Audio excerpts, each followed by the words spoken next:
Hey, what up, beautiful people? This is me again, the Infinity Midwife. Hope y'all are doing well. Hope you are taking care of yourselves.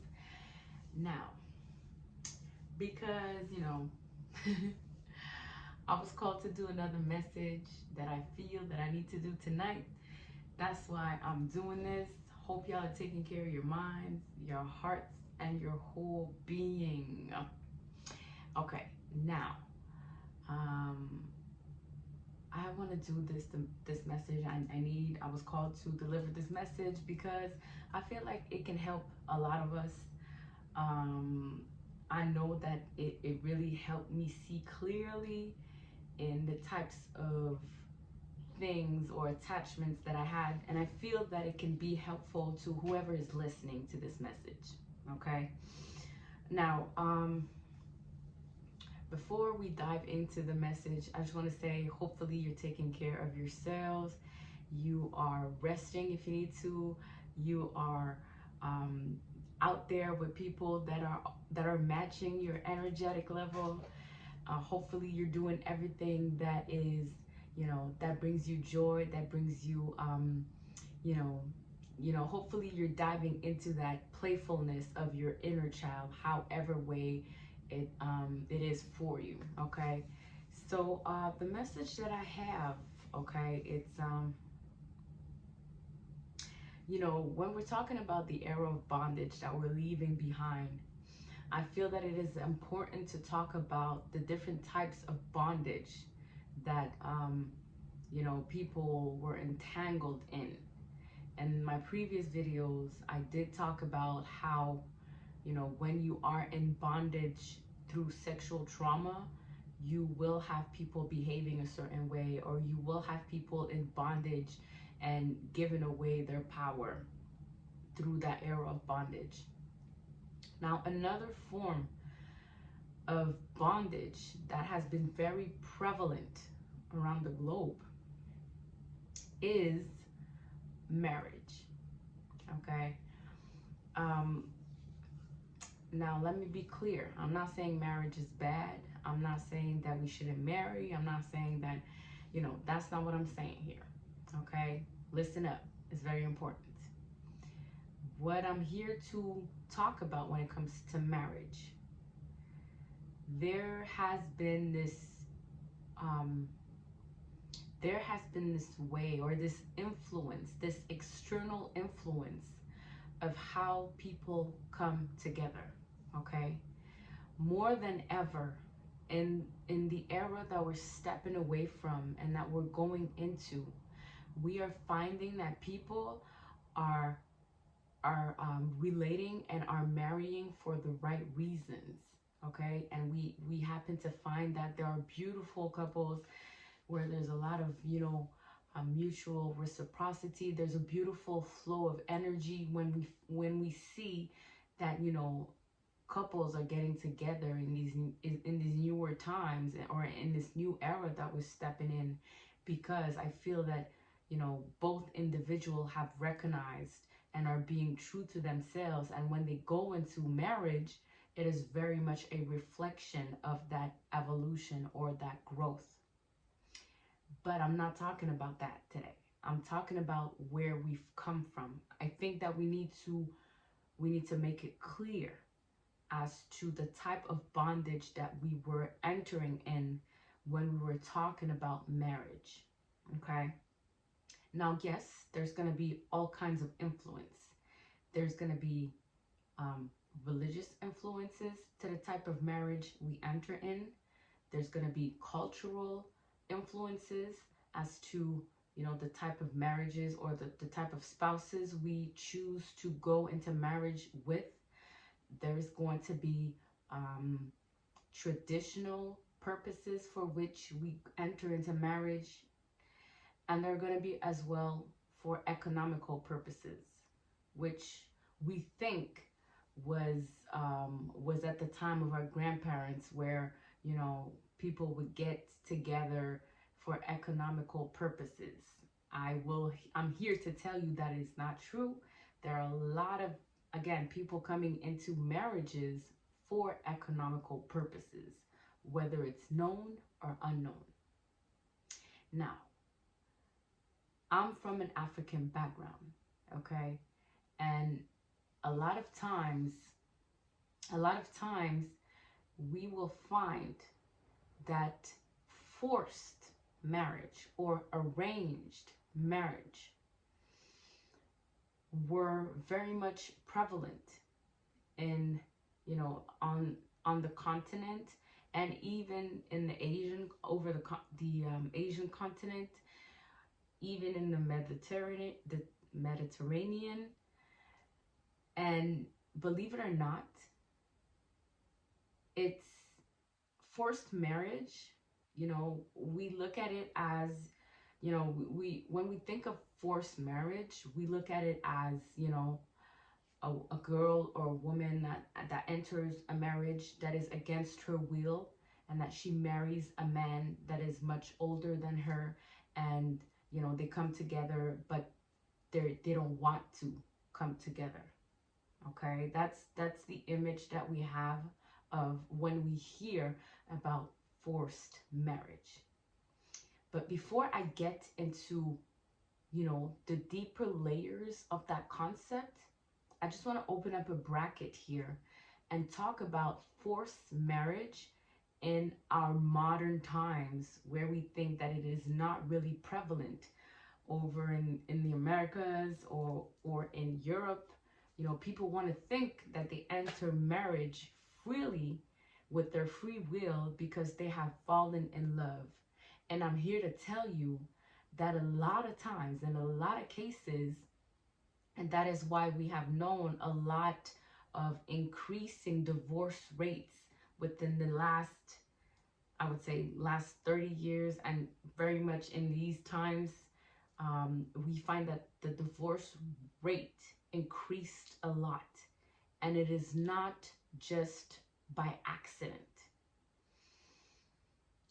The types of forced marriage that are happening in these modern times, where we feel that everybody has free will, is very much influenced. It's going to be influenced by ideals. It's going to be influenced by family. It's going to be influenced, especially I'm gonna target that word ideal, because believe it or not, we are bombarded with advertisement. We are bombarded with movies. We are bombarded with animations where there's this beautiful storyline of what marriage is, or how do we enter marriage, or what are the feelings do we get when we feel like this is the one. Okay, and believe it or not, those types of influences, whether it's through advertisement, whether it's through movies, whether it's through stories that we read in books, has a very much deeper message that we think that is not very much influencing our lives, when in reality it really is. People don't really want to take accountability for it. But if we were to look at the type of advertisement we receive on the daily, we would find that if you are suggested 1,000 times that same advertisement every day, you're going to end up buying that product or calling that service, whether it's for a phone, whether it's for a car, whether it's for a house, whether it's for a service, whether it's for a TV, whether it's for furniture, whether it's for clothes, whatever have you, you are going to get influenced at some point, and you are going to consume whatever it is that has been presented over a period of time. Now, with that being said, we call that a form of suggestion, because again, everything that our eyes will see, whether we acknowledge it or not, is going to be resting in our unconscious mind, okay?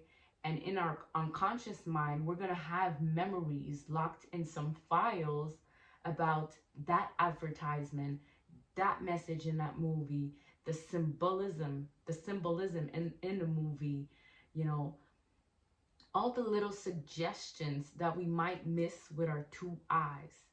Because when we see advertisement, when we watch movies, we are not only using our eyes, we are using all our senses. We are using our ears. So we're listening. We're listening to the type of music, if there's music being promoted.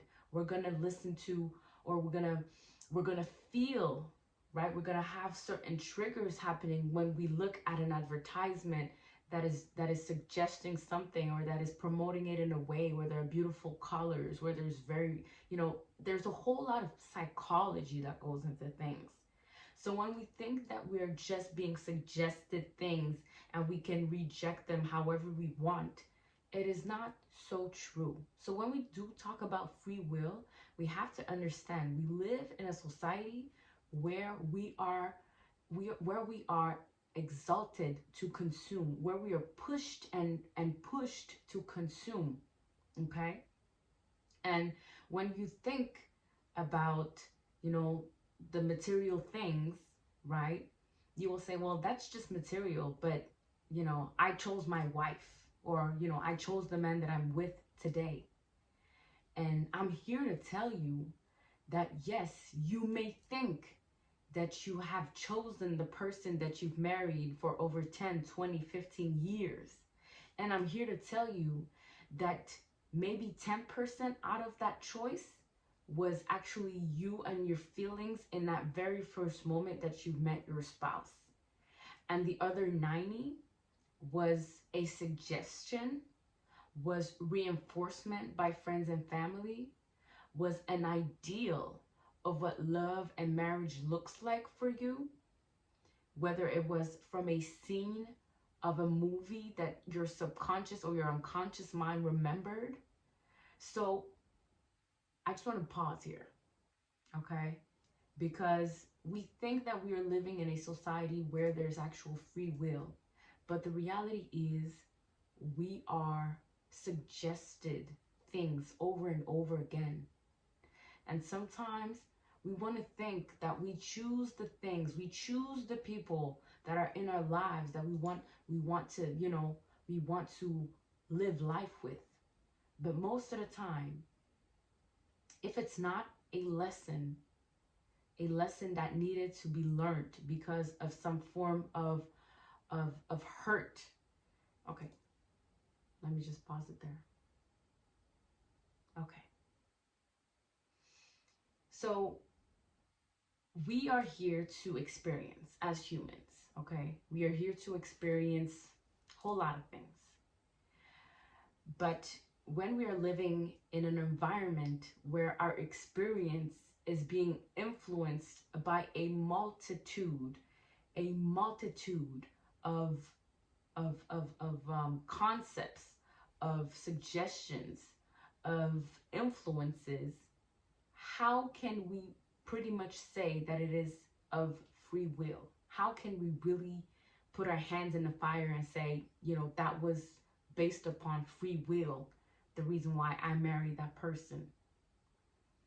More oftentimes than not, because we have grown in a dysfunctional society, we choose the spouses or the person that we marry because of a dysfunction, because of the type of environment that we grew up. And most often than not, a lot of people grew up in dysfunctional environments. And so the type of people that you attract later on will be the type of people that is reflective of that dysfunctional environment growing up. Now, if you've lived in a functional environment growing up, you think that you are to choose the spouse that you want, but you still grew up with ideals. You still watched a multitude of movies. You still had suggestions from friends and family telling you what marriage or the ideal person looks like or feels like. So even though you want to say that you have free will when it comes to you have married the person for, for the heart, you will find, if you are honest with yourself, that there has been a lot of suggestions as to why you chose the person to be in a relationship with. I'm going to close the brackets because that bracket was to talk about, you know, modern societies where, people are marrying and people think that are marrying with free will, but in reality, there are a lot of suggestions, subliminal suggestions, consciously or unconsciously. And we need to take that in consideration when we talk about what forced marriage looks like in this Western part of the world. It is not going to be forced, but it is going to be suggested. It is going to be influenced. It is going to be ideals. It is going to be some form of influence. Okay? Now that this bracket is closed, I'm going to talk about the different type of forced marriage that were very much prevalent in other parts of the world where you can actually see that there is this form of abuse, that there is this form of usage and abusing of individuals when it comes to forced marriage.